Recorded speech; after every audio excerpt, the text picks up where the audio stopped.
نعرہ تکبیر، نعرہ رسالت، اہل سنت، سید امین القادری، حسین اشرف الاولیاء، نعرہ تکبیر۔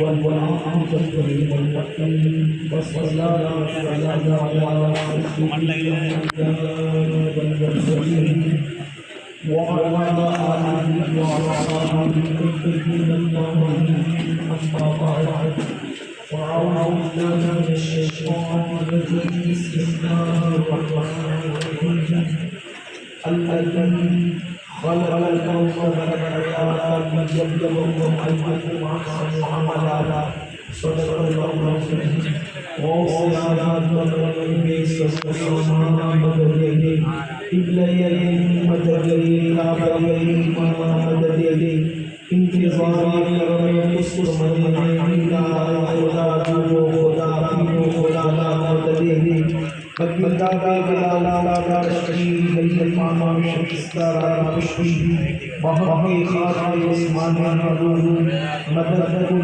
مدد کن مدد کن یا محمد شکری منبر پر نفوس پروردگار آتش ولایت شہزادہ اشرف الاولیاء حضرت الاسلام پیر طریقت آبائے سنت آبائے خاندان اشرف حضرت علامہ سید جلال الدین صاحب اشرف الجیلانی عرف حضور قادریہ وہ جمیع شام سادہ کرام حاضرین محفل پردہ نشین ماں و بہنوں السلام علیکم ورحمۃ اللہ وبرکاتہ۔ انتہائی احترام و مدد کے ساتھ آپ نے اور شادی کائنات کے مرکزی عزیزت حنیف بے قسم چاچا سازی مندان ہم غنیوں کے ہم سارا فقیروں کی سرور شہریار تاجدار حرم و بہانی شفاعت شب اسرار نوشین بجنت دانائی بلبل مولائی خلق رسول بصرہ میں قوم سیاہ علامہ بجمل الفقہ در اللہ ملمون سر اللہ مخمون علی ماکانا ومالکون آباد احیاء جاجر اسیاء مطلب سعادت ہر سیادت خلاصہ کائنات وقت موجودات حضور بدیع اجتباہ محمد مصطفیٰ ارواح فدا صلی اللہ علیہ وآلہ وسلم وبارک وسلم کی بارگاہ بے کس پناہ میں جس جلیل سے پناہ سب کر میرے ساتھ پڑھیں الصلاۃ والسلام علیک یا رسول اللہ، الصلاۃ والسلام علیک یا نبی اللہ،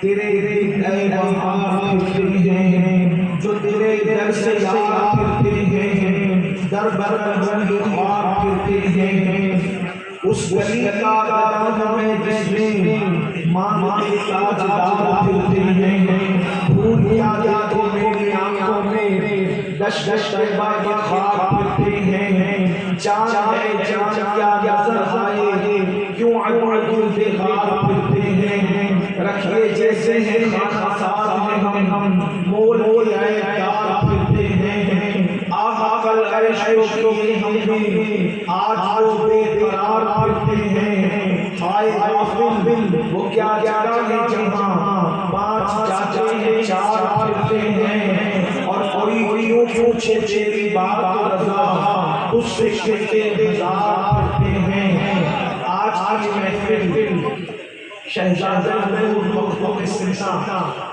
اولاد غوث اعظم دستگیر پیر کامل ولی ولی حضور سیدی اشرف الاولیاء رحمت اللہ علیہ اس سے صلوات کے موقع پر انعقاد عظیم ہے.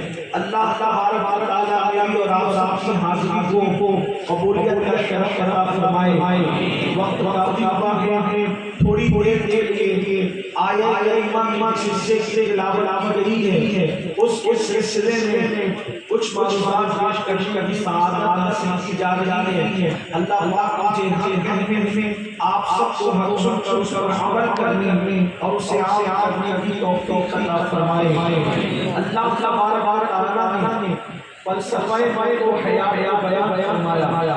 مجھ سے بیشتر آپ نے شہزادہ والا بار نبی اشرف الاولیاء حضرت علامہ سید معاذ اشرف جیلانی جو ہمارے بڑے بھائی ہیں ان کا آپ سمار کیا. وہ مجھے بڑا محبت سے کہتے ہیں حالانکہ وہ میرے مقبول ذاتے ہیں حالانکہ بڑے ہی ہیں. میں ان سے پہلے دنیا میں آیا ہوں لیکن بڑے ہی ہیں. انہوں نے بڑی نفیس اور بڑی صورت موت و حیات سے متعلق فرمائی. میں بھی کی گفتگو کو آگے بڑھانا چاہتا ہوں. اللہ رب العزت نے موت اور حیات کا سبب بیان فرمایا. ساری بات ہے اگر اللہ نے انسان کو زندگی ہی دے دی تو پھر اس موت کو عطا فرمائی. اگر اللہ نے دنیا کو بسانا نہیں تھا تو پھر اس کو فنا کرنے کا اعلان کیا. جب بسایا گیا تو فنا کرنے کی بات کی جاتی ہے. مثال اور میں اللہ کی ذات کو سے پاک ہے لیکن ایک بات سمجھانے کے لیے کیا جا رہا ہے. اگر محل بنایا جا ہے اور اس کو بنانے کے بعد جائے تو لوگ کہیں گے کہ بنایا ہے تو توڑنے کی بات کی گئی. مگر یہ انسان ہے جن کا بنانا اور توڑنا اپنے انداز کا ہوتا ہے. اللہ اکبر. مگر میرے اللہ نے کائنات کا بنانے کی بات فرمائی بنایا والی ہے مگر اس نے یہ بھی فرمایا کل من علیہا فان سب فنا ہو جائیں گے. اللہ رب العزت کی ذات کی رہنے والی ہے. اللہ اکبر. موت پیدا کی ہے تو پھر حیات پیدا کی اور جب حیات پیدا کی تو پھر موت پیدا کی. حیات اور موت کا فلسفہ کیا ہے؟ جب آبادی ہی پیدا کرنی تھی تو ویرانہ کیوں پیدا کروایا؟ اللہ اکبر. تو میرا اللہ حیات اور موت کا فلسفہ یوں بیان فرماتا ہے. اللہ اکبر. یہاں ہمارے مسئلے کا بچپن مسائل کا حل مل جائے گا. میرا اللہ فرماتا ہے الذی خلق الموت والحیات لیبلوکم ایکم احسن عملا. ہم نے زندگی اور موت کو اس لیے پیدا کیا تاکہ ہمیں آزمائیں, ہمیں جانچیں, ہمارا امتحان لیں کہ کون تھوڑی سی زندگی کو پا کر اچھا عمل کرتا ہے. عمل حسن نہیں احسن. اللہ اکبر. تقدیر کے ساتھ آتا ہے. عمل حسن کے لیے بھی ہمیں پیدا نہیں کیا گیا. عمل حسن کے لیے اللہ نے سے اچھے عمل جو زیادہ اچھے ہیں اچھے اعمال کے لیے انسان کو پیدا کیا. کیوں؟ موت اور حیات اس لیے پیدا کی گئی ہمیں جانچا جائے, ہمارا امتحان لیا جائے کہ کون اچھا عمل کرتا ہے, کون بہترین عمل کرتا ہے. موت و حیات کا سفر یہ ہے. اب مجھے بتاؤ اللہ اکبر. دنیا میں آنے کے بعد ہم اچھا عمل کرنے کی بجائے ہم برائی کے اندر ڈوب گئے. اب دیکھیے موت بھی ہے اور حیات بھی ہے, دونوں چیزیں ہیں. اور اس کے پیچھے کیا ہے؟ عمل, اچھا عمل. اس سے پتہ چلا اگر دنیا اچھی چاہتے ہو, زندگی اچھی چاہتے ہو تو بھی نیک عمل کرو, اور اگر موت اچھی چاہتے ہو تو بھی نیک عمل کرو. اللہ اکبر. آج لوگ کہتے ہیں مولانا کوئی وظیفہ دے دو, مولانا کوئی تعبیر دے دو, مولانا کوئی جگہ بتا دو. کیوں؟ تاکہ اچھی روزی مل جائے, بیٹے کو رشتہ آ جائے, اسی طریقے سے دکان میں برکت ہو جائے, مکان میں برکت ہو جائے. ایک بات میں عرض کروں, آپ کے سامنے حضور تاج العلماء کی شخصیت جلوہ گر ہے. یہ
اچھا عمل کافر بھی کرے تھے وہ اللہ اس کو بھی صلہ عطا کرتا تھا.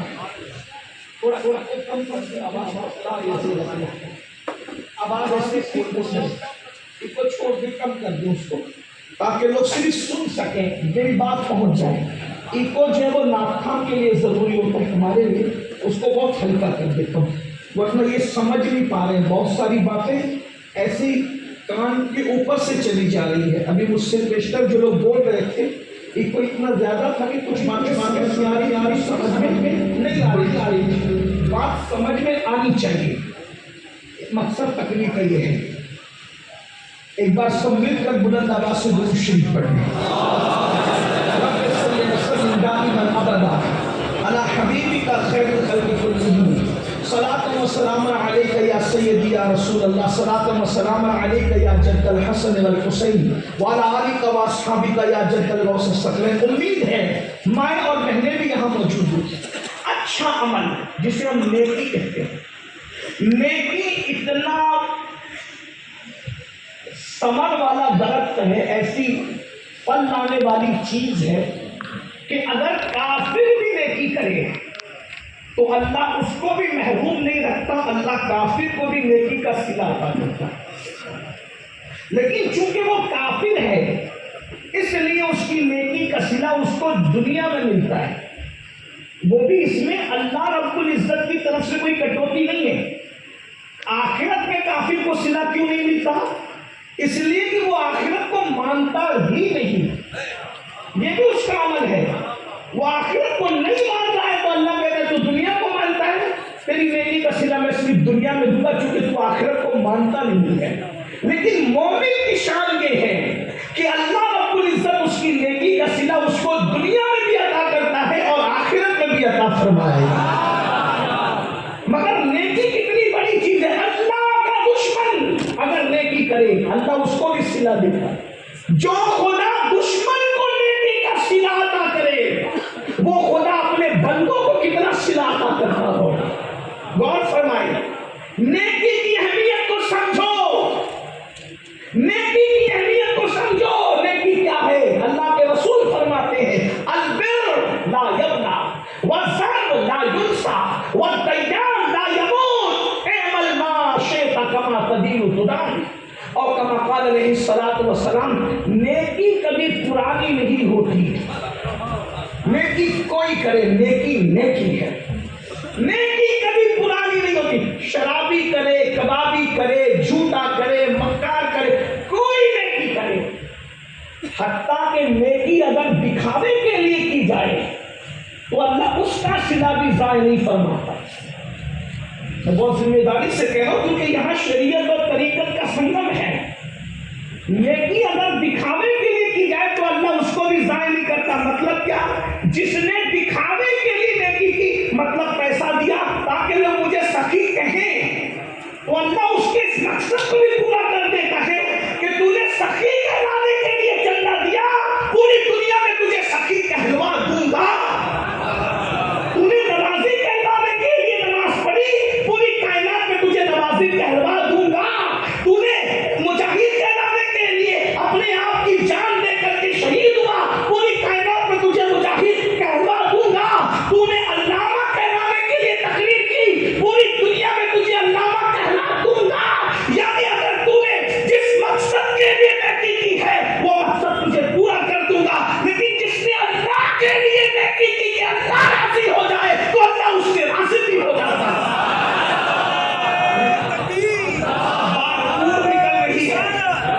بہت بڑی بات میں نے کہہ دی. شاید میرے جانے کے بعد کچھ بڑیاں بدلانا شروع ہو جائے کہ میں نے کیا کہہ دیا کہ اگر نیکی دکھاوے کے لیے کی جائے تو بھی وہ مقصد پورا ہوتا ہے. تو حوالے کے طور پہ میں ملفوظ اعلیٰ حضرت پڑھ دیتا ہوں آپ کے. الفاظ میرے ہوں گے, ملفوظ امام کے ہوں گے. امام کے ملفوظات جو الملفوظ کی شکل میں ہے اس کا مفہوم پڑھ رہا ہوں. اگر نیکی دکھاوے کے لیے بھی کی جائے تو بھی کامیاب ہوتا ہے آدمی. لیکن آپ جس نے جس مقصد کے لیے نیکی کی اس کو وہی کما تدین و تدان, جیسا کرو گے ویسا پاؤ گے. وہ جو میں نے کہا تھا, حالانکہ اب میرا عنوان یہ نہیں تھا لیکن آ گئی تو پیش کر دوں. اورنگزیب کا ذکر ابھی حاجی صاحب فرما رہے تھے یا غالباً شاہجہاں بھائی فرما رہے تھے، جو بھی اورنگزیب ایک بادشاہ ہے مغلوں کا. مغل خاندان میں محققین کی تحقیق کے مطابق سب سے بدترین اگر کوئی آدمی ہے تو وہ اکبر ہے، اور مغلیہ خاندان میں سب سے بہترین اگر کوئی انسان ہے تو وہ اورنگزیب ہے. ایک ایسا لبرل بادشاہ گزرا ہے اکھنڈ بھارت میں جس نے ہندو مسلم سکھ عیسائی کی تفریق کے بغیر سب کے ساتھ ایسا سلوک کیا جیسا ایک باپ اپنے بچوں کے ساتھ کرتا ہے. ایک الگ عنوان ہے، لیکن ہم کسی بادشاہ کی صفائی دینے نہیں بیٹھے. لیکن بات آئی تو عرض کروں، بادشاہ اورنگزیب کی عادت تھی کہ کوئی مصیبت آئی، کوئی مہم آئی، کوئی مشکل آئی تو وہ ولی تلاش کرتے تھے. زمین کے اوپر ولی ہوتا اس سے بھی دعا لیتے، اور جو اولیاء زمین کے اندر ہوتے اس سے بھی دعا لیتے. اورنگزیب کی عادت تھی. یعنی اس دور کا بادشاہ بھی خوش عقیدہ تھا، اور اتنا خوش عقیدہ تھا کہ وہ جنگ پہ بعد میں جاتا تھا، پہلے دعا کا سہارا لیتا تھا. اس لیے کہ حدیث پاک ہے الدعاء صلاح المؤمن، دعا مومن کا ہتھیار ہے. آج کل کے نوجوان چھوکرے تو ولیوں کا مذاق اڑاتے ہیں، ان کی قبروں کو مٹی کا ڈھیر کہتے ہیں، اور سب کو شک کی نظر سے دیکھتے ہیں کہ ان کی دعا کیا کام آئے گی. اللہ کے بندو، ولیوں کی دعا فوراً قبول ہوتی ہے، اس کے ثبوت بے شمار موجود ہے، لیکن یہاں وہ عنوان بھی نہیں. اورنگزیب جانتے تھے جہاں ہتھیار کی طاقت کام نہیں آتی وہاں اللہ والوں کی دعا کام آتی ہے. نگاہ مرد مومن سے بدل جاتی ہے تقدیریں، جو ہو ذوق یقین پیدا تو کٹ جاتی ہے زنجیریں. اور اقبال نے کہا تھا نگاہ ولی میں وہ تاثیر دیکھی بدلتی ہزاروں کی تقدیر دیکھی. اللہ والے کی تلاش رہتی تھی اورنگزیب کو. زمین کے اوپر اللہ والے تو دعا لیتے، زمین کے اندر ہے تو دعا لیتے. یہ ایک الگ عنوان ہے. اورنگزیب کو ایک مہم درپیش تھی، بڑی جنگ پہ جانا تھا. اورنگزیب نے اپنے سپاہیوں سے کہا یار ایک بڑی جنگ پہ جانا ہے، مہم پہ جانا ہے، کوئی ملتا نہیں. وہ وہاں ہو ہی رہا تھا کہ اورنگزیب کا دربار تھا باپ داداؤں کے گھر سے. مغل بڑے من چلے تھے، سب کی تعریف کو حمایت ہم کرتے بھی نہیں ہیں. مغلوں کے یہاں شعرا ہوتے تھے، ادبا ہوتے تھے، ندیم ہوتے تھے، ادیب ہوتے تھے، خطیب ہوتے تھے، شعرا ہوتے تھے، بڑے بڑے فنکار ہوتے تھے، اور انہوں نے سب کو اپنے درباروں میں رکھ رکھا تھا. تو ان کے اورنگزیب کے باپ داداؤں کے دربار میں بہروپیے بھی ہوتے تھے جو روپ بدلتے تھے. تو اورنگزیب جب بادشاہ بن گئے تو ایک بہروپی آیا، کہا کہ آپ کے باپ داداؤں کے دربار میں میرے باپ دادا رہتے تھے، ہم ایسے بہروپی ہیں نا جناب کہ روپ بدل کے آئے تو کوئی پہچان ہی نہ سکے. روپ بدل کے آئے تو کوئی پہچان ہی نہ سکے. اورنگزیب نے کہا ہمارے یہاں بہروپیوں کی جگہ نہیں، چلے جاؤ یہاں سے. البتہ اتنا ضرور ہے کہ روپ بدل کے آؤ گے تو میں تمہیں پہچان لوں، ہر روپ میں تمہیں پہچانوں گا، اور جس روپ میں تمہیں پہچان نہ سکا جو مانگو گے وہ انعام دوں گا، میرا وعدہ ہے. بہروپیہ گیا، جانے کے بعد روپ بدل کے آیا. چند دنوں بعد اورنگزیب نے پہچان لیا بہروپیہ، پھر چلا گیا. پھر روپ بدل کے آیا بہروپیہ، پھر چلا گیا. پھر روپ بدل کے آیا بہروپیہ، پھر چلا گیا. اب وہ بہروپیہ نے آنا بند کر دیا، اب نہیں آتا تھا. اورنگزیب کو اس مہم پہ جانا تھا، تلاش کی کوئی اللہ والا ملے دعا کرائے، کوئی اللہ والا ملے دعا کرائے، کوئی اللہ والا ملے دعا کرائے. سپاہیوں نے کہا حضور ایک اللہ والا اپنی سلطنت میں ہے، اگر آپ چاہیں تو چلیں. کہا کہاں؟ کہا وہ کسی سے بات نہیں کرتا، کسی سے ملتا بھی نہیں، کسی سے کوئی گفتگو نہیں، کسی سے کوئی ملاقات نہیں، بس نماز پہ نماز، نماز پہ نماز، سجدے پہ سجدہ، سجدے پہ سجدہ، عبادت پہ عبادت بھی کرتا ہے. اچھا اتنا نورانی چہرہ ہے حضرت کہ چہرہ دیکھو تو خدا یاد آ جائے. اچھا لوگ نورانی چہرے کو بھی پہچاننے میں دھوکہ کھاتے ہیں. لوگ آپ نے تو اتنا ہی سن رکھا ہے نا کہ جس کو دیکھو خدا یاد آ جائے، جس کو دیکھو خدا یاد آ جائے. آپ کس کو دیکھ کے خدا کو یاد کرتے ہیں یہ تو آج تک مجھے پتہ ہی نہیں چلا. اس لیے کہ جس قوم کو نماز میں خدا یاد نہیں آتا اس قوم کو جلسوں میں چہرے دیکھ کے خدا کیسے یاد آتا ہے مجھے سمجھ میں نہیں آیا. یہ بات میرے سمجھ میں نہیں. 20 رکعت تراویح میں خدا یاد نہ آیا, فجر کی 2 رکعت میں خدا یاد نہ آئے. جس قوم کو مسجد میں خدا یاد نہ آیا اس قوم کو جلسے میں خدا کیسے یاد ہے. لیکن بہرحال آپ کے اپنے مسائل آپ جانیں. مجھے جتنی بات کرنی میری اوقات, میں ایک چھوٹا سا طالب علم ہوں, وہ بھی بہت چھوٹا سا, کچھ نہیں سیکھا ہے, صرف بزرگوں کی جوتیاں سیدھی کے. اس لیے میں کوئی بات اپنی اوقات سے بڑھ کے نہیں کہنا چاہتا, مگر اتنا ضرور کہوں گا یہ بھی شعور حاصل کر لو کہ کون سا چہرہ دیکھ کے خدا یاد آتا ہے. خدا کو یاد آنا کس کو کہتے ہیں؟ ہاں, ورنہ بیوٹی پارلروں میں تو پھر بہت سے چہرے سنوارے جا رہے ہیں. بیوٹی پارلروں کے سجائے ہوئے چہرے دیکھ کر خدا یاد کرنے والوں, یہ بھی شعور حاصل کرو کہ خدا یاد کرنا کسے کہتے ہیں. ارے بیوٹی پارلر کے 2-4 گھنٹے کے کریم جسم پر لگا کر آ کر کے اگر کوئی متاثر کرتا ہے تو وہ لٹیرا تمہارے ایمان کو ڈھونڈ دے گا. خدا یاد آنے کا مطلب یہ ہے کہ اللہ کی خشیت سے دل اتنا چمکدار ہے کہ اس کا چہرہ دیکھ کر کے تمہیں آخرت کی یاد تازہ ہو جاتی ہے, آنکھیں ٹھنڈی ہو جاتی ہے, دلوں کو سکون مل جاتا ہے. اگر ایسا چہرہ زمین میں نہیں ہے تو اس محلے کے اور اس گاؤں کے اور اس شہر کے لوگوں کو میں 28 سال پہلے پیچھے لے جا کر یہ کہہ سکتا ہوں کہ اشرف الاولیاء کا چہرہ دیکھا ہے.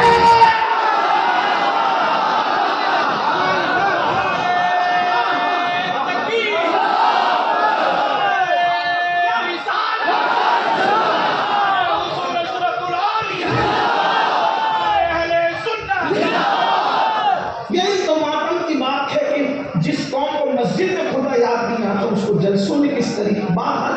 تو کہا کہ حضور اتنا خوبصورت اور حسین اور جمیل چہرہ ہے کہ دیکھو تو خدا یاد. اب اورنگزیب تو پھر اورنگزیب وہ بادشاہ, اس نے کہا بھائی مجھے دعا تو لینی ہی پڑے گی. بہت تحفے تحائف لے کر کے گئے اور دیکھا تو نماز پہ نماز, نماز پہ نماز, سجدے پہ سجدے سے عبادت پہ عبادت. بیچارہ بڑے بھولے بھالے چہرے میں اور امامہ خوبصورت اور ابا قبا سب بالکل قاعدے کی تراشی خراشی داڑھی. دور سے اورنگزیب نے جوتے اتار دیے. توجہ آپ کی, توجہ تو آپ کی ہے, بہت خوبصورت توجہ ہے, لیکن غور کریں, سننے سے زیادہ سمجھنے کی بات ہے. بہت دور سے اورنگزیب نے جوتیاں اتار دی, گھٹنے ٹیک دیے اور مشاہدہ کرتے ہوئے سجدے پہ سجدہ, رکوع پہ رکوع, عبادت پہ عبادت, عبادت پہ عبادت, عبادت پہ. بالآخر بادشاہ نے گھٹنے ٹیک کے ہاتھ جوڑ کے کہا اللہ والے جس اللہ کے لیے عبادت کر رہے ہو اس کے لیے 2 جملے ہم سے بات کر لو. اس نے آنکھوں میں مصنوعی غصہ اور جلال لا کر کہا کیا بات ہے بول. تو ہاتھ جوڑ کے کہا بہت بڑی مہم پہ جانا ہے. اور اورنگزیب کی عادت ہے جب اورنگزیب کسی مہم پہ جاتا ہے تو اپنی طاقت پہ بھروسہ کرنے کی بجائے اللہ والوں کی دعاؤں پر اس کو اعتماد ہے. ہاتھ اٹھا کے دعا کر دے کہ اللہ مجھے کامیاب کر دے.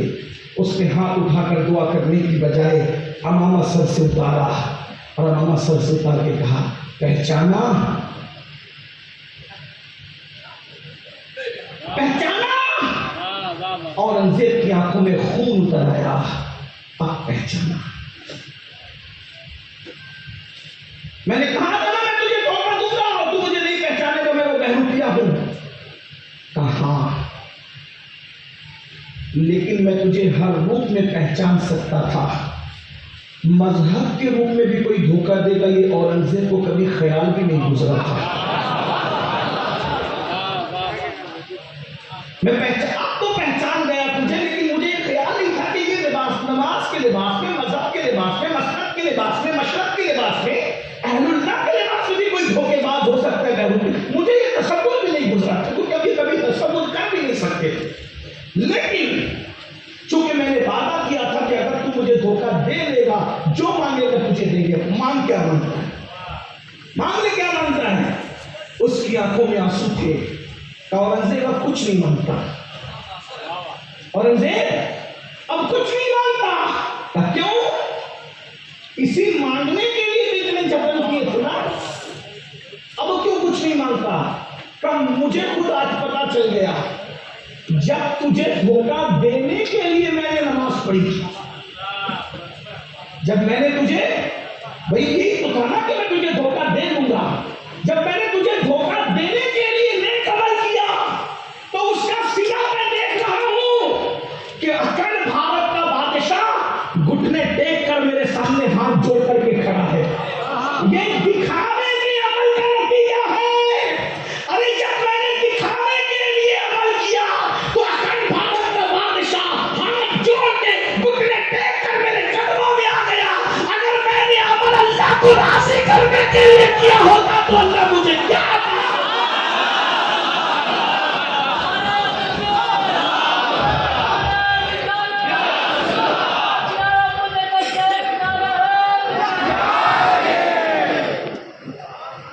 نیکی کو سمجھو نا. نیکی کبھی پرانی نہیں.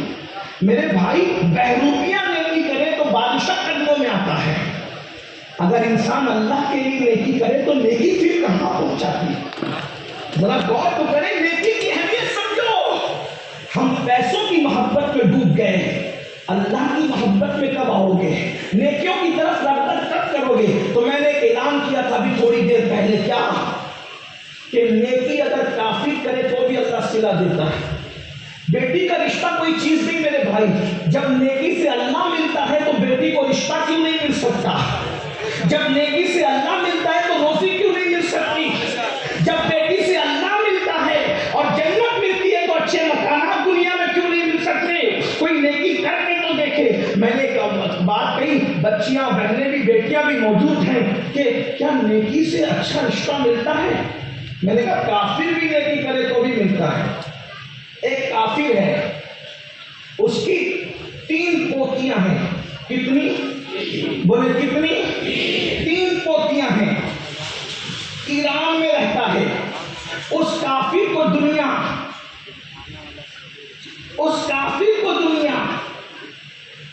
کس نام سے جانتی ہے؟ اللہ اکبر. نو شیروان کے نام سے. ایران کا بادشاہ ہے، نو شیروان ہے اور دنیا اس کو عادل کہتی ہے لیکن احتیاطاً ہم چپ رہتے ہیں. یعنی وہ لوگوں کے درمیان اپنے زمانے میں اپنے اعتبار سے عدل کرتا تھا ایسا لوگ کہتے ہیں.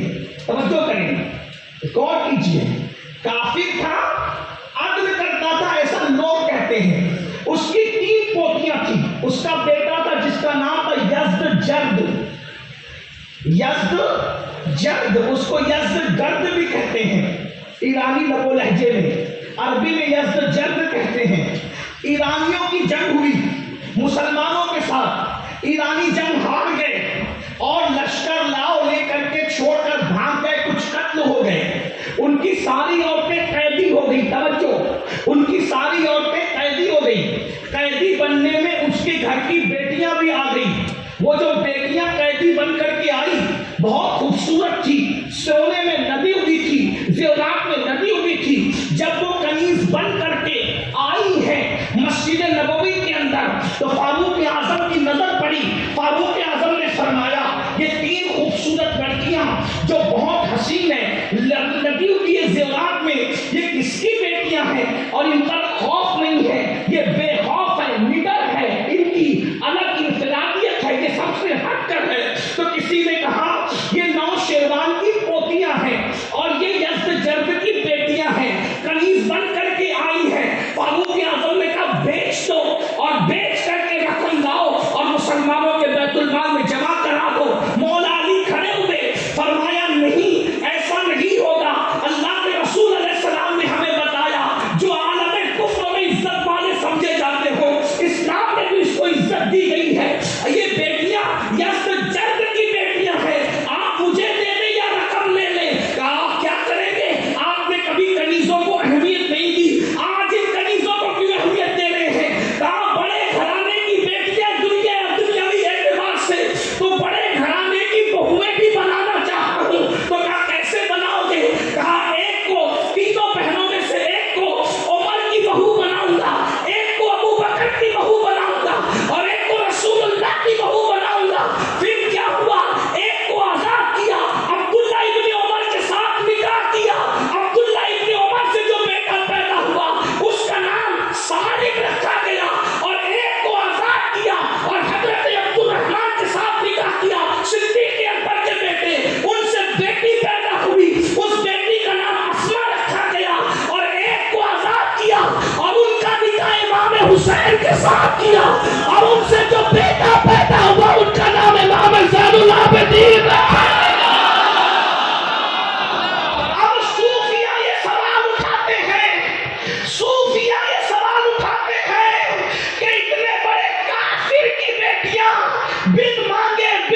کوشش سے اتنے بڑے گھرانے کی بہو کیسے بن گئی؟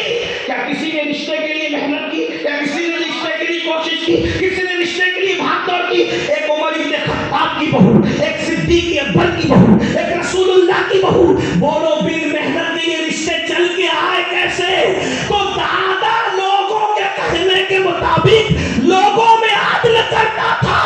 ارے دادا کا عدل بیٹیوں کو یوں کام آیا کہ ایک صدیق اکبر کی بہو بن گئی، ایک فاروق اعظم کی بہو بن گئی، اور ایک تو ائمہ کی ماں بن گئی، رسول اللہ کی بہو بن گئی. کیا وجہ ہے؟ عالم کفر میں اپنے زون کے اعتبار سے ایک شخص نے عدل کیا. دوسری بات کہوں دلیل کے طور، جس نیکی سے دنیا سنور جاتی ہے، جس نیکی سے موت اچھی ہو جاتی ہے، دنیا کیوں اچھی نہیں ہو سکتی؟ شارٹ میں عرض کرنا ہے، بہت کم بھی نہیں کروں گا. فاروق اعظم بہنوں کی خاص طور آج کل رشتوں کے لیے سب پریشان ہیں. ہندوستان بیرون ہند جہاں جا رہے حضرت دعا، حضرت دعا، روزی کے لیے پریشان، رشتوں کے لیے پریشان، بے چین 3-4 گولیاں نیند کی کھاتے ہو مگر نیند نہیں آتی سکون کی. کیوں؟ اس لیے کہ اللہ نے تمہیں اچھے عمل کے لیے پیدا کیا تھا. کر کیا رہے ہو؟ اللہ نے تمہیں کانٹے ہٹانے کے لیے پیدا کیا تو تم رستے میں کانٹے بچھا رہے ہو. اللہ نے تمہیں مسکراہٹیں دینے کے لیے پیدا کیا تھا، تم مسکراہٹیں چھین رہے ہو. اللہ نے تمہیں لوگوں کی مدد کے لیے پیدا کیا تھا، تم لوگوں پہ ظلم کر رہے ہو. اللہ نے تمہیں مسجدوں کو آباد کرنے کے لیے پیدا کیا تھا، تم نے مسجدوں کو ویران کر دیا ہے.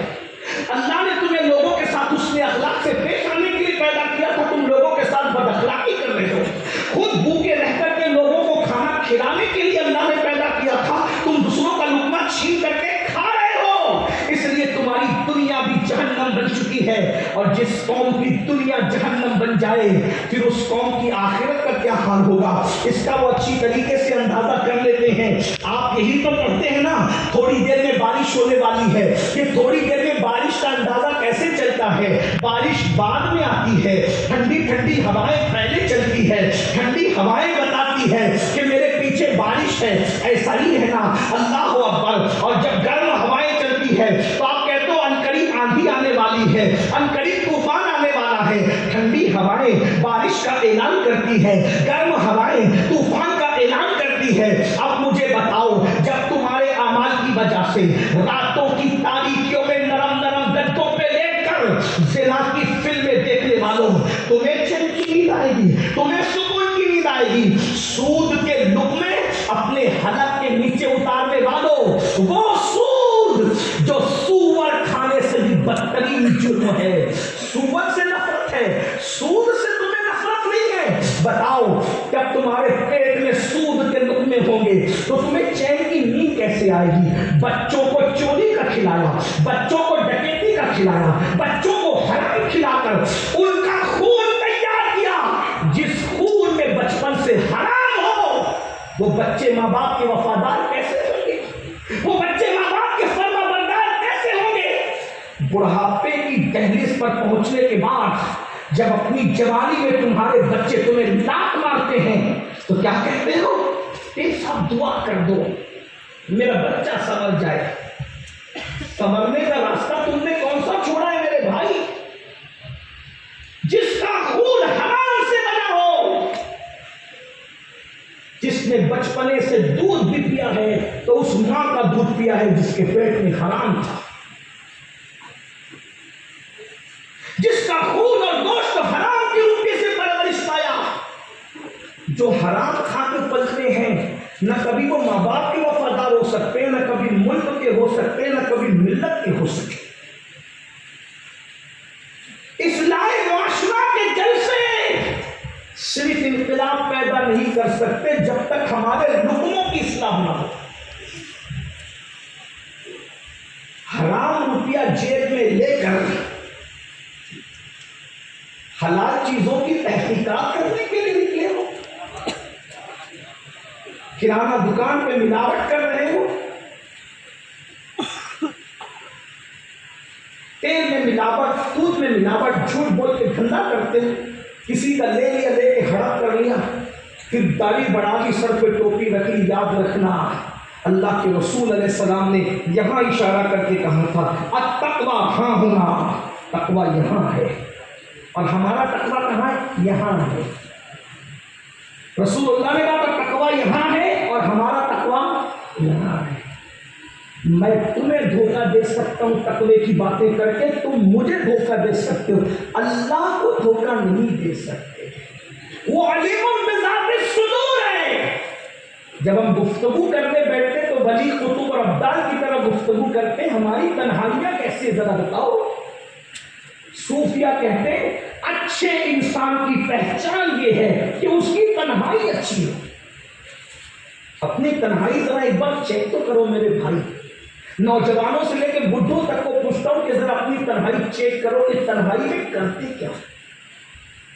لوگ دیکھ رہے ہو تو بڑا لقمہ نہیں کھاتے، اور اللہ دیکھ رہا ہو تو کیا کیا نہیں کرتے. بتائیں، لوگوں کے دیکھنے کا احساس ہے، خدا کے دیکھنے کا احساس نہیں ہے. اقبال نے کہا تھا متاع دین و دانش لٹ گئی اللہ والوں کی، یہ کس کافر ادا کا غمزہ خویز ہے ساقی. مگر ہم مایوس نہیں ہے، نہیں اقبال مایوس اپنی عشق ویرا سے، ذرا نم ہو تو یہ مٹی بڑی زرخیز ہے ساقی.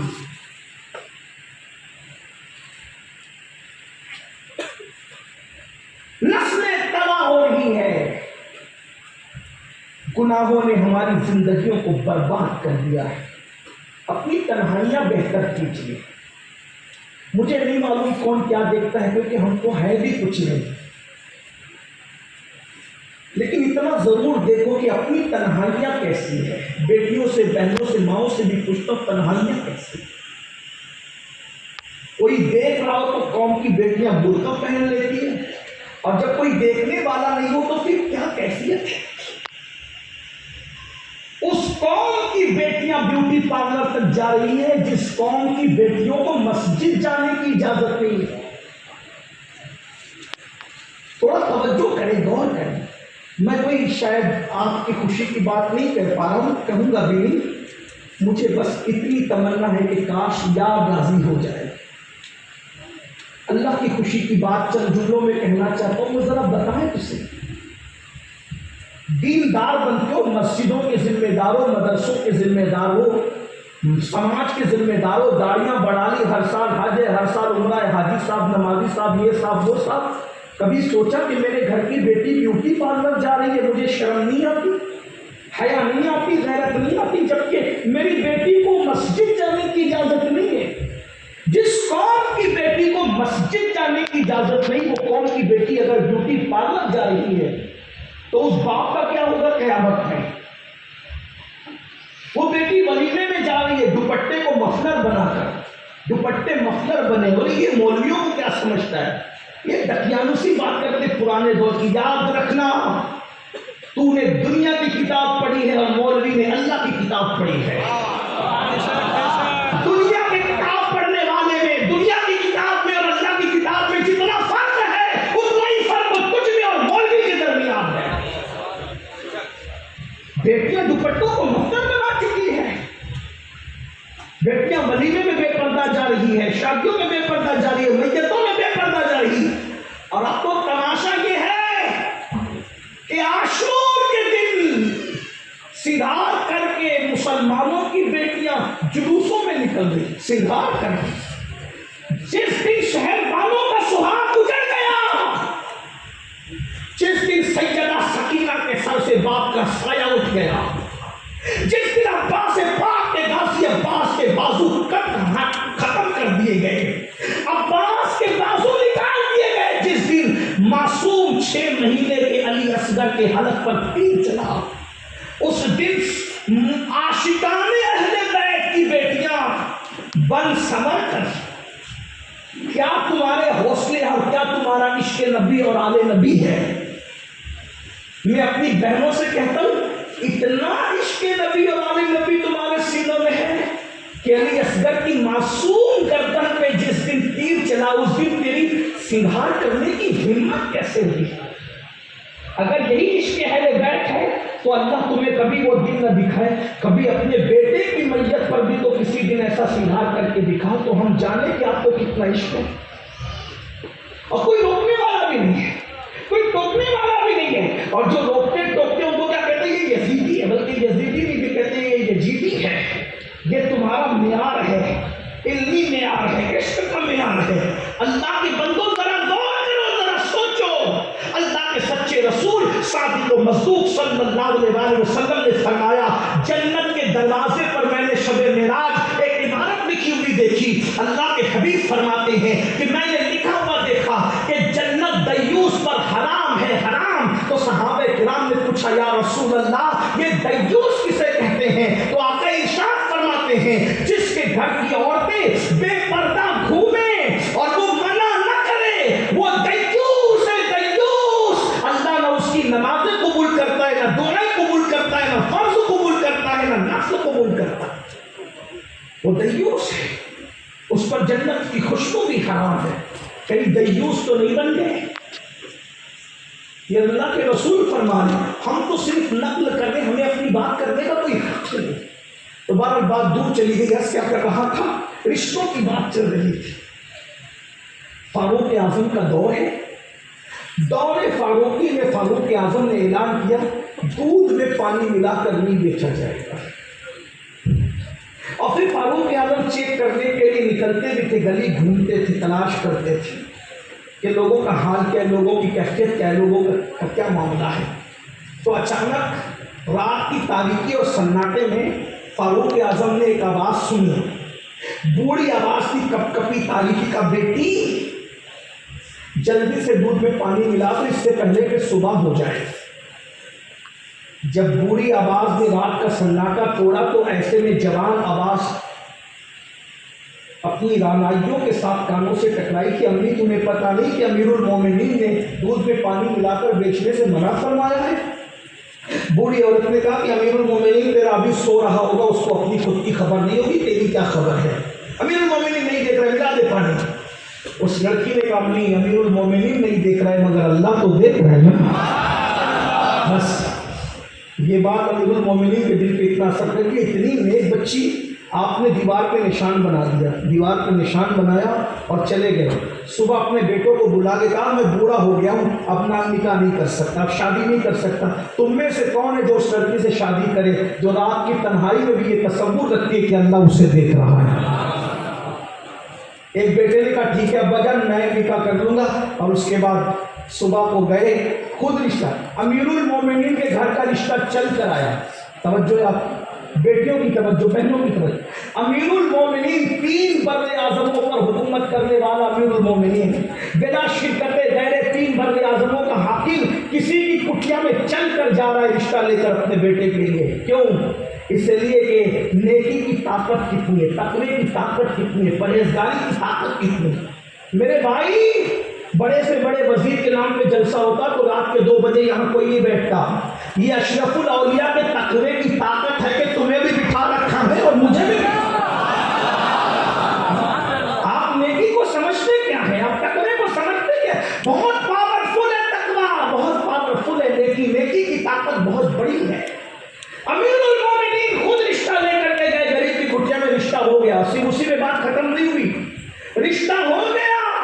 امیر المومنین کی بہو بنی، کس بنیاد پہ؟ دولت کی وجہ سے نہیں، حسن کی وجہ سے نہیں، مال کی وجہ سے نہیں، چاپلوسی کی وجہ سے نہیں، کر و فت کی وجہ سے نہیں، تقوی کی وجہ سے امیر المومنین کی بہو بنی۔ اور صرف بہو نہیں بنی بلکہ اس بچی سے جب اس کی شادی ہوئی تو ایک بیٹی پیدا ہوا، اور وہ بیٹی عبدالعزیز کی دلہن بنی، اور عبدالعزیز کے گھر میں پھر اسی بیٹی سے ایک بیٹا پیدا ہوا، اور اسی بیٹے کو دنیا نے عمر ابن عبدالعزیز کے نام سے جانا۔ اور یہ پہلی صدی کا مجدد ہے جسے دنیا عمر ابن عبدالعزیز کہتی ہے۔ لوگ کہتے تھے عمر ابن عبدالعزیز کا دور دیکھ کر ہمیں عمر ابن خطاب کا دور یاد آ گیا۔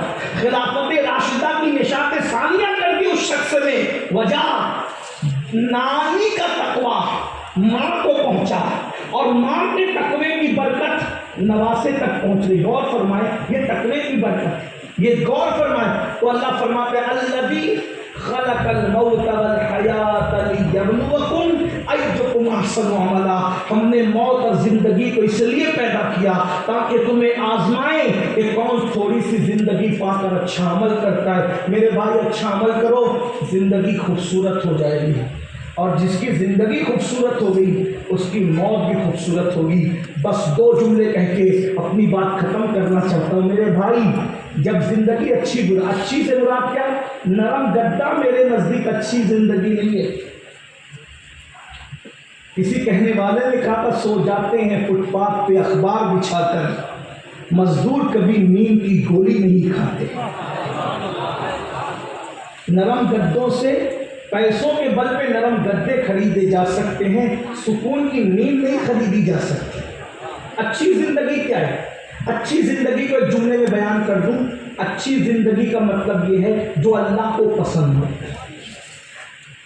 اب جملہ سن لیں، بات ایک کی طرف لے جاؤں، وقت زیادہ ہوا، مجھے بھی جانا ہے، اور مخدوم صاحب کا بیان بھی آپ کو، مخدوم ابن مخدوم حضور تاج الاولیاء کا خطاب بھی آپ کو بھی سننا ہے، مجھے بھی سننا ہے، ہمیں ملفوظات حضرت کی سنیں. لیکن توجہ کریں، اللہ کی پسند کی زندگی تم گزارو. توجہ، اللہ کی پسند کی زندگی تم گزارو، تمہاری پسند کی موت اللہ تمہیں عطا فرمائے گا. دنیا میں تم اللہ کی پسند کا خیال کرو، آخرت میں اللہ تمہاری پسند کا خیال فرمائے گا. یہ بات ہے، بس اتنی سی بات ہے، اور کوئی نہیں. فلسفہ موت و حیات نہیں ہے. اللہ کو کیا پسند ہے، اپنی پسند ختم کر، اپنی پسند ختم کر دو، اللہ تمہاری پسند کا خیال فرمائے گا. ایک مثال دوں، حالانکہ وقت زیادہ ہو گیا لیکن مثال دوں، توجہ کریں. کتنے لوگ دل میں ہیں کوئی بولنا، جھوٹ نہیں بولنا. کتنے لوگ ہیں جو مدینہ منورہ جانا چاہتے ہیں؟ سبحان اللہ، سب کو مدینہ منورہ دکھائے، بار بار دکھائے. اور اب یہ بھی صحیح بولنا، کتنے لوگ ہیں جو مدینہ چھوڑ کر آ جانا چاہتے ہیں؟ کوئی نہیں. استاد زمان مولانا حسن بریلوی نے کہا تھا، مر کے جیتے ہیں جو جاتے ہیں مدینے کو حسن. مر کے جیتے ہیں جو جاتے ہیں مدینے کو حسن، جی کے مرتے ہیں جو آتے ہیں مدینہ چھوڑ کر. بھائیوں، عاشقوں کی طبیعت تو یہ ہے کہ اگر مدینہ منورہ اور جنت کو اختیار میں دے دیا جائے کہ مدینے میں رہو گے کہ جنت میں رہو گے، تو عاشق کہتا ہے جنت لے کر کیا کرو. سیر گلشن کون دیکھے دشت طیبہ چھوڑ کر، سوئے جنت کون جائے در تمہارا چھوڑ کر. یار کی گلی چھوڑ کے کون جنت میں جائے؟ بولو، مدینے میں رہنا، مدینہ منورہ میں رہنا سب کی پسند ہے کہ نہیں ہے؟ الحمدللہ. بتاؤ، جب میرے اور تمہارے جیسے گنہگار، سیاہکار، بدکار 1450 سال بعد کے عاشقان رسول کی پسند ہے کہاں رہنا؟ مدینہ منورہ میں رہنا. تو وہ امام حسین جو پیدا مدینہ منورہ میں ہوئے تھے، بڑے مدینہ منورہ میں ہوئے تھے، 56 سال تک مدینہ منورہ میں زندگی گزاری تھی. ماں کا خلد آشیاں روضہ کہاں ہے؟ مدینہ منورہ میں ہے. بڑے بھائی کہاں ہے؟ مدینہ منورہ میں ہے. غمگسار نانا کہاں ہے؟ مدینہ منورہ میں ہے. اللہ اکبر. دادا ابی حمزہ کہاں ہے؟ مدینہ منورہ میں ہے. بولو، امام حسین کا سب کچھ کہاں تھا؟ مدینہ منورہ میں تھا. لیکن خود کی پسند کیا تھی؟ مدینہ میں رہنا. اور اللہ رسول کی پسند کیا تھی؟ مدینہ چھوڑ کر کربلا جانا. دیکھ رہے، دو پسند ہے. کیا؟ اپنی پسند مدینہ منورہ میں رہنا، اور اللہ رسول کی پسند مدینہ منورہ چھوڑ کر دین بچانے کے لیے کہاں جانا؟ امام حسین کی پسند کیا؟ اگر بات سمجھ میں آ گئی تو جواب دے دیں. امام حسین کی پسند کیا؟ مدینہ منورہ میں رہنا. اللہ رسول کی پسند کیا؟ دین بچانے کے لیے کہاں جانا؟ کربلا محلہ میں جانا. مدینہ منورہ میں ٹھنڈی ہوائیں، کربلا میں ٹپتی ہوئی ریت. مدینہ منورہ میں کندھوں پہ اٹھانے والے، کربلا میں لاش پہ گھوڑے دوڑانے والے. مدینہ منورہ میں ساقی کوثر، کربلا کے اندر پانی پر پیرا بٹھانے والے.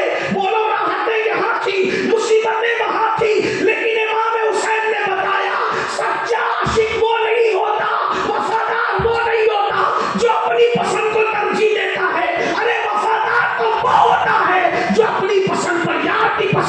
ترجیح دیتا ہے.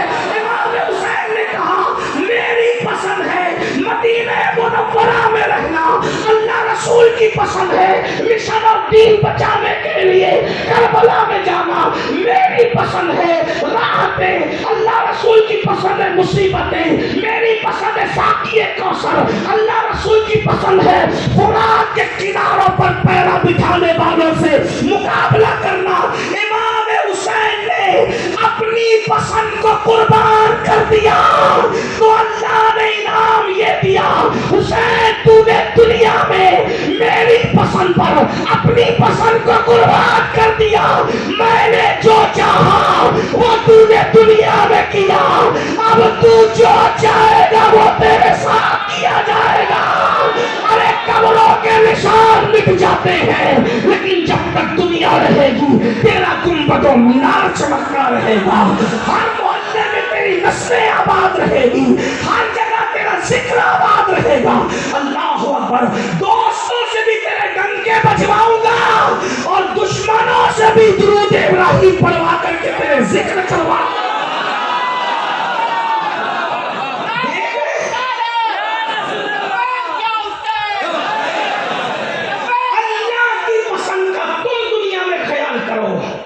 آخرت میں اللہ تمہاری پسند ہے, تم جو چاہو گے وہ ہوگا, تم جو چاہو گے.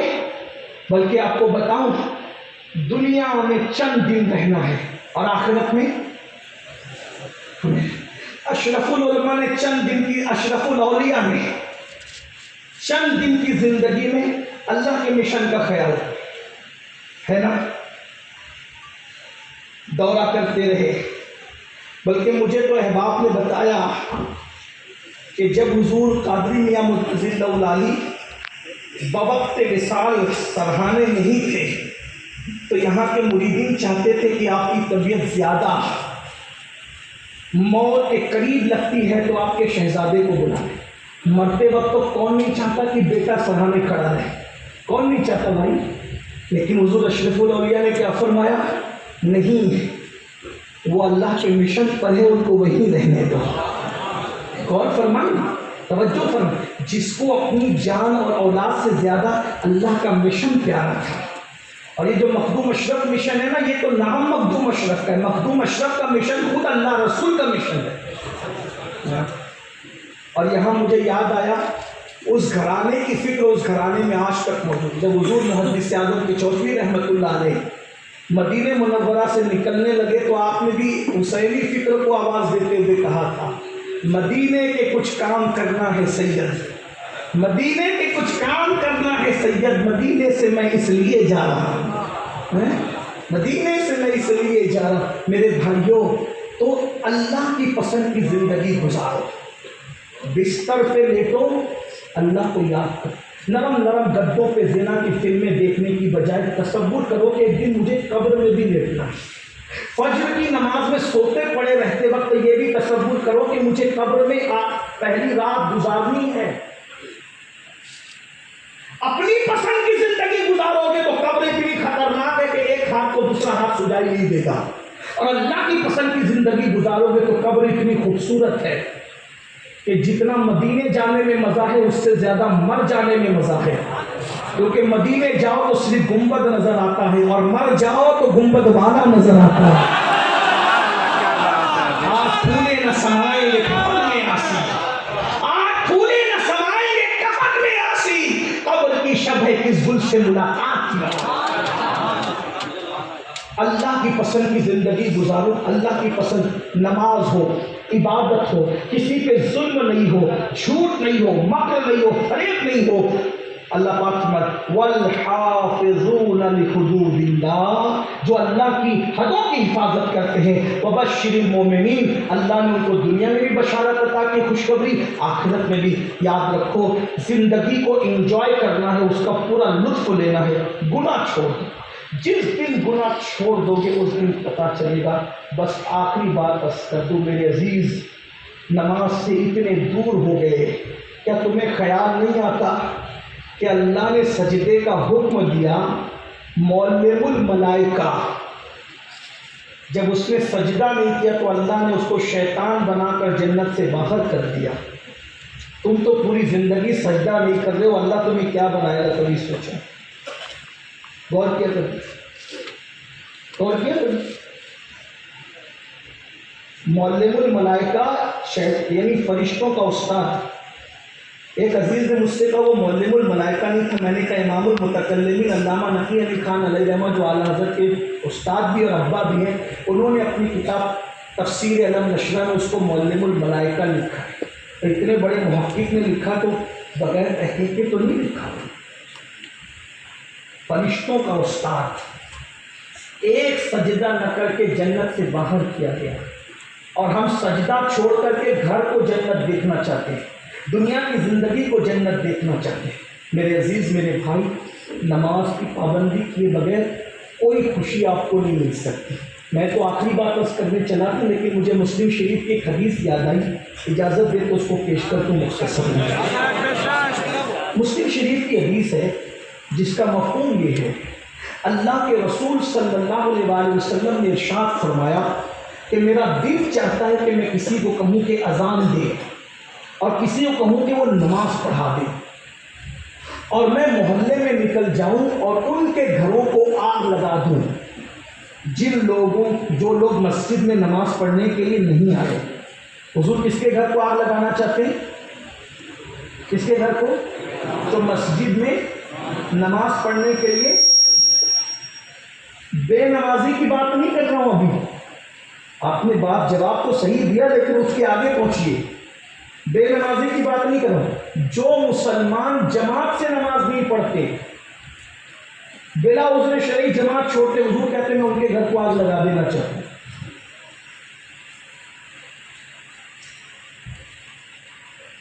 بھائیوں، جو جماعت سے نہ پڑھے حضور اس کو آگ لگا دینا چاہتے ہیں، جو سرے سے پڑھتے ہی نہیں، جو جمعہ بھی نہیں پڑھتے۔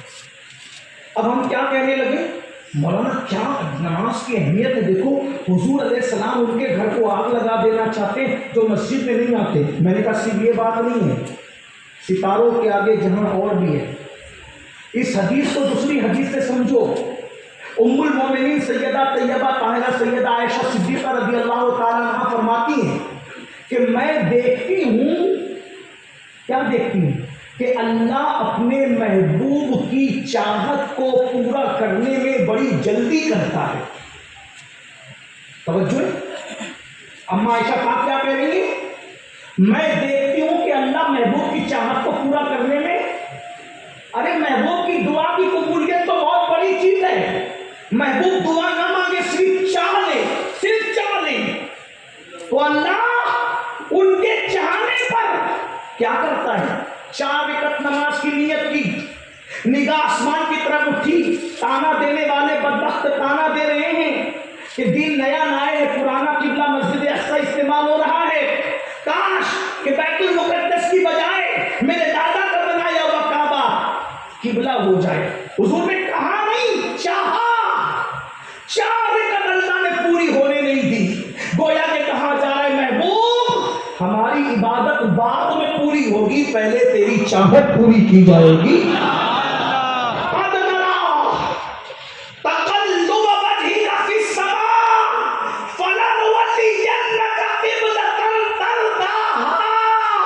لوگ کہتے ہیں نبی کے چاہنے سے کیا ہوتا ہے؟ ہم نے کہا نبی کے چاہنے سے قبلہ بدل جاتا ہے، اور کس شان سے قبلہ ترضاہا، محبوب جدھر تیرا جی چاہے تو ادھر رخ کر لے، ہم تیری خوشی کے لیے قبلہ بدل دیں، ہم تیری خوشی کے لیے پسندہ وجہ اللہ، ہر جگہ اس کے جلوے، اسے مشرق و مغرب سے کیا، وہ بے نیاز ہے محبوب، اسے تو تیری خوشی چاہیے، اسے تو تیری رضا چاہیے، خدا کی رضا چاہتے ہیں دو عالم، خدا چاہتا ہے رضا محمد۔ اما عائشہ کہاں گئی؟ اللہ محبوب کی چاہت کو پورا کرنے میں کیا کرتا ہے؟ کیا کرتا ہے؟ جلدی کرتا ہے۔ آپ توجہ کرنا، نبی نے کہا نہیں، چاہا قبلہ بدل جائے۔ قبلہ بدلا کہ نہیں بدلا؟ بولو بھائی، بدلا کہ نہیں بدلا؟ اب حضور کی اس حدیث کو سنا جو مسلم شریف میں، کیا میرا دل چاہتا ہے ان کے گھروں کو آگ لگا دوں جس گھر کے لوگ مسجد میں نماز کے لیے نہیں آتے ہیں۔ تو نبی نے کیا کیا؟ کیا کیا؟ چاہا، لیکن رحمت للعالمین نے چاہا آگ نہیں لگائی، چاہا اور نبی نے چاہا اور اللہ نے اس کو پورا کر دیا۔ اللہ نے لگا دیا آگ، اللہ نے آگ لگا دی۔ یہ جو تمہاری بستیوں پہ بلڈوزر چل رہے ہیں یہ اللہ کی لگائی ہوئی آگ ہے۔ یہ جو تمہارے بیٹے تم سے باغی ہو رہے ہیں یہ اللہ کی لگائی ہوئی آگ ہے۔ یہ جو تمہاری بیٹیوں کو رشتے نہیں آتے 30-35 سال کی عمر میں یہ اللہ کی لگائی ہوئی آگ ہے۔ میاں بیوی میں آپس میں پیار ختم ہو گیا یہ اللہ کی لگائی ہوئی آگ ہے۔ نیند کی گولیاں کھا کر بھی تمہیں سکون کی نیند نہیں آتی یہ اللہ کی لگائی ہوئی آگ ہے۔ اتنا کما کر بھی ہائے ہائے کرتے ہو برکت نہیں، اللہ کی لگائی ہوئی آگ ہے۔ سکون نہیں ہے، چین نہیں ہے، اطمینان نہیں ہے۔ جاؤ کروڑ پتیوں کے دل میں جھانک کر کے دیکھو، جاؤ اللہ اکبر نرم نرم گدوں پہ لیٹنے والوں کو جا کر کے دیکھو، رات رات بھر کروٹیں بدلتے ہیں۔ یہ بڑی بڑی بیماریاں، یہ موذی بیماریاں، یہ خطرناک بیماریاں، یہ تباہ کرنے والی بیماریاں، اللہ اکبر۔ کتے تو صبح کے وقت بھی چین سے سو جاتے ہیں لیکن تم رات کو تارے گن گن کر کے گزارتے ہو۔ یہ اللہ کی لگائی ہوئی آگ نہیں ہے تو پھر کیا ہے؟ اور یہ آگ کیسے بجھے؟ یہ اللہ کی لگائی ہوئی آگ ہے۔ جملہ تلخ لگے تو معاف کر دینا، جو آگ اللہ لگا دے کسی ملا کا تعویذ اس آگ کو بجھا نہیں سکتا۔ جملہ تلخ ہو تو معاف کر، اتنا تمہیں چاہتے اتنے معافی تو آپ کر ہی دیں گے۔ اللہ کی لگائی ہوئی آگ بے عمل ملاؤں کی تعویذوں سے بجھانا چاہتے ہو؟ اللہ کی لگائی ہوئی آگ بے اثر وظیفوں سے بجھانا چاہتے ہو؟ اللہ کی لگائی ہوئی آگ منتر جنتروں سے بجھانا چاہتے ہو؟ اللہ کی لگائی ہوئی آگ اپنے خود ساختہ اور سوکار تقوی سے بجھانا چاہتے ہو؟ نہیں، یہ آگ نہیں بجھ سکتی۔ اس آگ کو بجھانے کا بس ایک ہی طریقہ ہے، مسجدوں میں سجدہ کر کے آمنہ کی لال کی آنکھوں کو ٹھنڈا تم کر دو، اللہ تمہارے گھروں کی لگی ہوئی آگ کو بجھا دے گا۔ جس نے آگ لگائی ہے وہی بجھائے گا، لیکن بجھنے کی شرط یہ ہے آمنہ کے لال کی آنکھوں کو ٹھنڈا کرنا ہوگا، اور حضور کی آنکھوں کی ٹھنڈک سجدوں میں ہے۔ اور اگر ایسا نہیں کرو گے، بددعا کے طور پہ نہیں کہہ رہا ہوں، پیشین گوئی کے طور پہ کہہ رہا ہوں، حدیث پر نظر ہونے کی بنیاد پر اگر ایسا نہیں کرو گے تو اس وقت جتنے بدترین حالات سے تم گزر رہے ہو اس سے مزید بدترین حالات تم پر آئیں گے۔ اور اللہ کے رسول نے فرمایا اللہ تمہاری دعا قبول نہیں کرے گا، اور تمہارے حق میں تمہارے بزرگوں کی دعا بھی قبول نہیں کرے گا۔ یہ اللہ کے رسول نے فرمایا تمہارے نیکوں کی دعا بھی اللہ تمہارے حق میں قبول نہیں کرے گا، کیونکہ اللہ نے تمہارے گھروں میں آگ لگا دی۔ مسجد جا کر سجدہ کر کے اللہ کے نبی کی آنکھوں کو ٹھنڈا کر کے دیکھو، پھر دیکھو جینے کا اصل مزہ کیا ہے۔ لیکن اتنا یاد رکھنا، نماز اسی کے پیچھے پڑھنا جو نماز لانے والے مصطفیٰ جان رحمت سے عشق کرتا ہو، ورنہ اس کے پیچھے وہ نماز کیسے ہو سکتی ہے کہ جس نے نماز لائی ہے وہ اسی کو اپنی طرح بشر کہتا ہو، نبی کے ماں باپ کو کافر کہتا ہو، نبی کے علم غیب کا انکار کرتا ہو، یہ کہتا ہو ارے نبی تو کوئی اختیار ہی نہیں رکھتے۔ ارے نادان، تیری بیوی کو تو نے چابیاں سونپ رکھی ہے، جس کو تو نے اپنا محبوب بنایا، جو طلاق پر مردود ہو سکتی ہے، جب تو اس کو اتنا پیار کر سکتا ہے بلا تمثیل خدا نے اللہ اکبر پوری کائنات کا جسے مالک و مختار بنایا، ارے تو بیٹوں کو اختیار دیتا ہے، پارٹنروں کو اختیار دیتا ہے، جس کو دوست بناتا ہے اس کو اختیار دیتا ہے، حتیٰ کہ اللہ اکبر جو معمولی کونسلر اور کارپوریٹر بنتا ہے اس کو لوگ اتنے اختیارات دیتے ہیں، تو جس کو اللہ نے اپنی پوری سلطنت کا دولہا بنایا ہو کتنا اختیار دیا ہوگا۔ اس لیے اسی کے پیچھے نماز پڑھو جو نبی کو مالک و مختار مانتا ہو، اسی کے پیچھے نماز پڑھو جو نبی کو اپنی طرح بشر نہیں بلکہ خیر البشر مانتا ہو، سید البشر مانتا ہو، افضل البشر مانتا ہو۔ اس کے پیچھے نماز مت پڑھو جو مولوی کا مسلک لے کے چل رہا ہے، اس کے پیچھے نماز پڑھو جو صحابہ اور اہل بیت کا مسلک لے کر کے چل رہا ہے۔ اور صحابہ کا مسلک کیا تھا؟ صحابہ کا مسلک کیا تھا؟ جب صدیق اکبر خلیفہ بنے تو رسول اللہ کے منبر پہ بیٹھے، تو جہاں حضور بیٹھتے تھے وہاں صدیق اکبر نہیں بیٹھے۔ توجہ ہے، توجہ ہے۔ صدیق اکبر نبی کے ہاتھ پر، نبی کا فرد تھا. گھر کے باہر کے افراد میں سب سے پہلے جس نے نبی کے ہاتھ پہ کلمہ پڑھا وہ صدیق اکبر افضل البشر بعد الانبیاء بالتحقیق. صدیق اکبر خلیفہ بننے کے بعد اس سیڑھی پہ نہیں بیٹھے جہاں رسول اللہ بیٹھتے تھے، اس سے نیچے بیٹھے. کیوں؟ پتہ چل جائے میں نبی کے برابر نہیں ہوں. جہاں نبی کے قدم ہے وہاں صدیق کی جگہ ہے.